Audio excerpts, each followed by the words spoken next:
এই ঋষিগঞ্জের প্রত্যেকটা মানুষ জানো তুই কি? তুই সারা একটা বাচ্চা চোর। দিনের পর দিন রাতের অন্ধকারে এই ঋষিগঞ্জ হাসপাতাল থেকে বাচ্চা চুরি করেছিস। করেছি সে তো বহু বছর আগে। তাই তো সে বাপের অনুশোচনা আমাকে কুড়ে শেষ করে দিচ্ছে।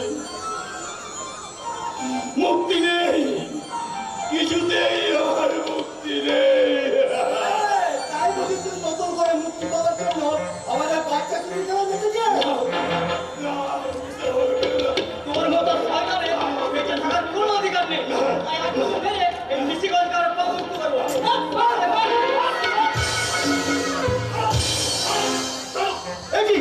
একই করছি তোমরা, মানুষটাকে এভাবে মারছো কেন?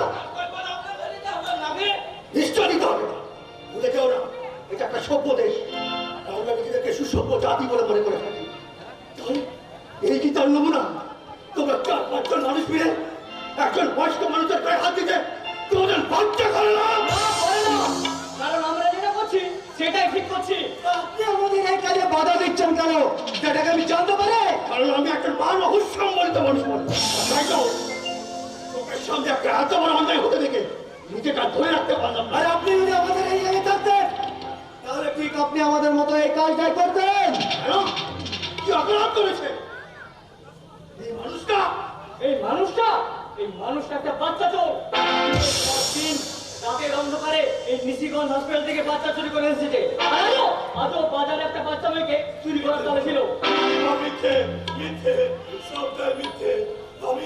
আমি ঋষিগঞ্জ হাসপাতাল থেকে একবার একটা বাচ্চা চুরি করেছি ঠিকই, কিন্তু তারপর থেকে হাত দিয়ে আমি কোনো বাচ্চা চুরি করিনি। ওসব লোক দেখানো একটু ফাঁক পেলে বাচ্চাটাকে চুরি করে নিয়ে পালাবে। ঠিক আছে, আমরা এখন চললাম। আর আপনি পরে বুঝবেন। আরে এই যে শালা, তুইও পরে বুঝবি। তখন তোকে দেখবো কোন শালা তোকে বাঁচায়। আর আরেকটা কথা মনে রাখে, নাম হলো আমার সূর্য। এরপর যেদিন তোকে ফাঁকা রাস্তাতে পাবো সেদিনই তোর শেষ সূর্য দেখা হবে। কথাটা কিন্তু মনে রাখে। চলে সাংবাদিক বাবু। সত্যি তুমি একজন বাচ্চা চুরি, আর আজও তুমি বাচ্চা চুরি করতে গিয়েছিলে? সবটাই মিথ্যে। জীবনে আমি একবারই বাচ্চা চুরি করেছি, আর আজ কেন জানি না ওই বাচ্চাটাকে দেখে আমার খুব আদর করতে ইচ্ছে করছিল। কারণ আমারও তো একটা নাতনি ছিল। কোথায় সে? হারিয়ে গেছে বাবা, চিরদিনের মতো হারিয়ে গেছে। আর হয়তো কোনোদিনই এই শূন্য কৃষিত বুকে সে শান্তির বাড়ি ধারা নিয়ে আসবে না। পাখি মোরা ফিরে আয়, ফিরে শূন্য পাখি মোরা ফিরে আয়, ফিরে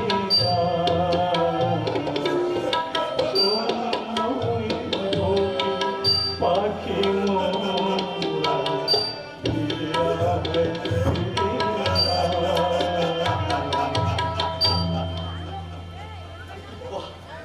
আপনার চোখে জল?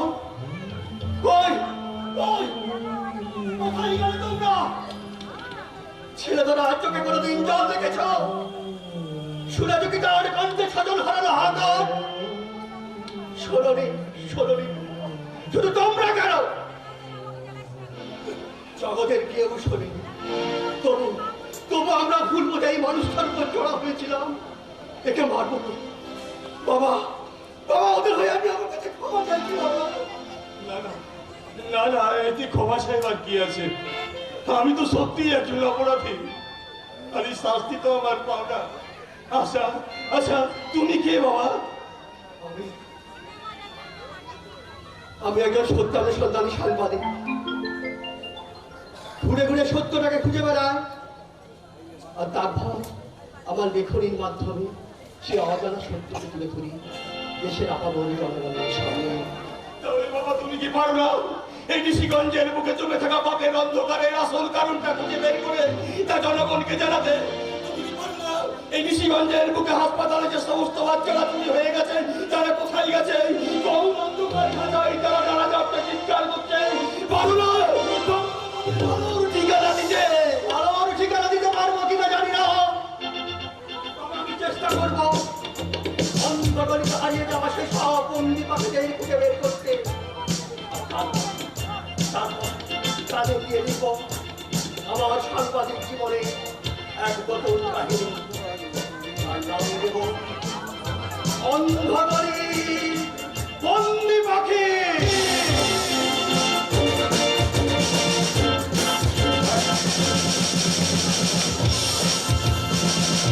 রচনা মঞ্জুরু ব্যানার্জি, নাট্য নির্দেশনা শ্রী অনির্বাণ ভট্টাচার্য, আলো ও সুর নিউজ শিল্পী মহল দুর্গাপুর, পরিবেশনা মিঠানি যাত্রা সংস্থা। পরম পুরুষ শ্রী শ্রী ঠাকুর রামকৃষ্ণ দেবের চরণ বন্দনা করে মিঠানি যাত্রা সংস্থার এবছরের প্রযোজনা অন্ধগলি বন্দি পাখি। মিঠানি যাত্রা সংস্থার পক্ষ থেকে আগত সুধী দর্শক মণ্ডলীকে যাত্রা অনুষ্ঠানে সমবেত হওয়ার জন্য হার্দিক অভিনন্দন জানাই। সেই সঙ্গে শারদীয়া শুভ দীপাবলির প্রীতি শুভেচ্ছা ও ভালোবাসা জানিয়ে শুরু করছে মঞ্জিল ব্যানার্জি রচিত অনির্বাণ ভট্টাচার্য নির্দেশিত মিঠানি যাত্রা সংস্থার এবছরের প্রযোজনা অন্ধকারের বন্দি পাখি।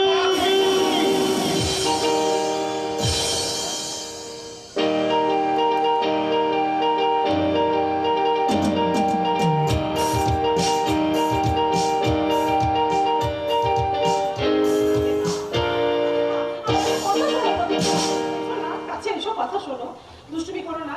দেখো আমি তো ইচ্ছে করে দেরি করিনি, বলো। এই দেখো আমি কান ধরে তোমার কাছে ক্ষমা চাইছি। আমি তোমার একটা কথাও শুনবো না। না, এবার তোমার একই বাহানা। কেন? তুমি না যখন আজকের এই শুরুটা স্মৃতি হয়ে যাবে তখন তুমি বুঝবে এর মানে। তুমি এখন যে কার ডাকে কে কোথায় ধরা দেয় তা কি কেউ জানে? তুমি তুমি কেন যে বুঝতে চাও না আমি বুঝতে পারি না। আমি তো সময় মতো বেরিয়েছিলাম, কি করবো বলো? ট্রেনিং স্কুলে আমার এত কাজের চাপ, আমি টাইম মতো বেরিয়েছি, রাস্তায় ট্রাফিক জ্যাম, আমি বুঝতে পারিনি। শোনো না, তুমি দুষ্টুমি করো না, আমার একটা কথা শোনো, কাছে এসো। হ্যাঁ, শোনো না, কাছে এসো। হ্যাঁ, এসো না, লক্ষ্মীটি প্রতীক্ষা, আমার কাছে এসো প্লিজ।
ঠিক বাড়িতে এলাম তো? হ্যাঁ, এটাই তো নিশিগঞ্জের নতুন ওসি শুভঙ্কর সামনের বাড়ি। আরেকবার ডেকে দেখি। বড় বাবু! কি হলো কি? সাত সকালবেলা বাড়ি থেকে একবারে বড় বাবু করে মাথায় তুলছেন যে এটা কি থানা নাকি? এই ওখানে তো যেতে মানা, তাই এই বাড়িতেই এলাম। তা আপনি কে? আমি হচ্ছি শুভঙ্কর সামনের ছোট বোন পিঙ্কি। তাহলে বড় বাবু আপনার দাদা? একটা হাতা এই অশিক্ষিত গিয়ে ছোট লোকগুলোর এই বাংলা ভাষা বুঝতে হচ্ছে লেট হয়। দাদাজি কেন এখানে মন্ত্রী এলো আমি একবার 7 দিনে হাঁপিয়ে উঠেছি।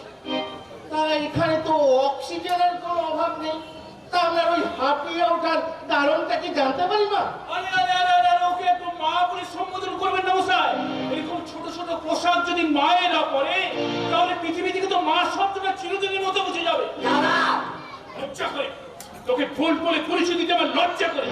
তোকে শিক্ষিত করতে আমি শহরের কলেজে পড়েছিলাম, এখন দেখছি পড়াশোনা না করে সভ্যতার মাথাটা কেমন করে চিবিয়ে খেতে হয় তা খুব ভালো করে জেনে এসছি। বাইরের লোকের সামনে তুমি আমাকে অপমান করছো। একটা বাপের বয়সী লোকের সামনে এই পোশাক পরে দাঁড়াবার পর তুই বলছিস তোর মান সম্মান আছে? ওভাবে বলবেন না স্যার ওনাকে। সত্যি তো আমি বাইরের লোক। আমি বরং এখন আসি। সে আপনি যখনই আসুন, আমার ভাইস চ্যান্সেলর বোন ঠিক এইভাবে বাড়িতে রাস্তাঘাটে ছোট ছোট পোশাক পরে ঘুরে বেড়াবে, এটা অবশ্য আমার একটা উপকার হয়। উপকার? হ্যাঁ উপকার। ওই দুর্গাপূজা কিংবা জন্মদিনে বোনকে দেওয়ার জন্য বেশি টাকার কাপড় কিনতে হয় না, ওই দর্জির দোকানে ছাট কাপড় থেকে ওই পোশাক হয়ে যায়। আর যেভাবে পোশাক ছোট করতে আরম্ভ করছে, ভাবছি সামনের পুজোতে সালোয়ার কামিজ আর চুড়িদার কিনে দিয়ে একটা গামছা কিনে দেবো, তাতে শরীরটাও দেখাতে পারবে আর শরীরটা মুছতেও পারবে। Shut up! ইচ্ছে করছে না সবকে পিঠে ছাল তুলে দিতে।